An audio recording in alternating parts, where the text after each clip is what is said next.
Our coverage on Decision 2012 continues now with a one-on-one interview with Paul Ryan. The Republican vice presidential candidate spoke with 10 on Your Side's Andy Fox this afternoon about defense spending cuts. Andy? Stephanie, I spoke with Ryan on Friday, but we were not able to get to the important issue of defense cuts, which he wanted to talk about today. I asked him to respond to an interview I had with the president dealing with defense cuts back in July.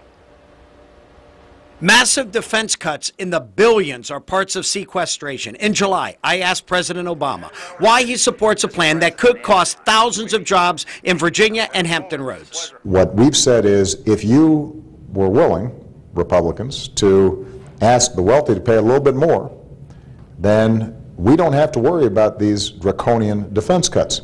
What are your thoughts that military cuts are tied, in his opinion, to raising taxes on the top 2%? We should not be holding hostage the men and women serving in our military, all those defense jobs in Hampton Roads and Virginia, for a big tax increase. Washington gets plenty of money. All these tax increases the president's talking about, this particular tax increase, it doesn't even pay for 8% of his proposed deficit spending. Ryan points to his bill he authorized and got through the House that will save the military cuts. To cut spending in other areas and turn off the sequester from hitting defense. We think the sequester is reckless.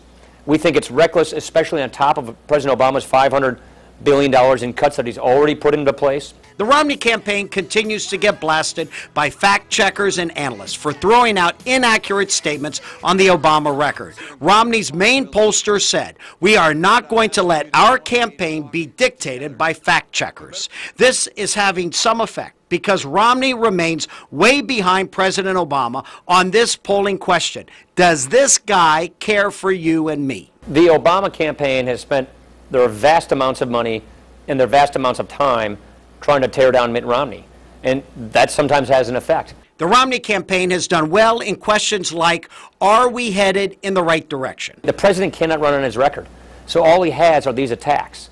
He's went from hope and change to attack and blame. He's running on anger, frustration, fear, and smear.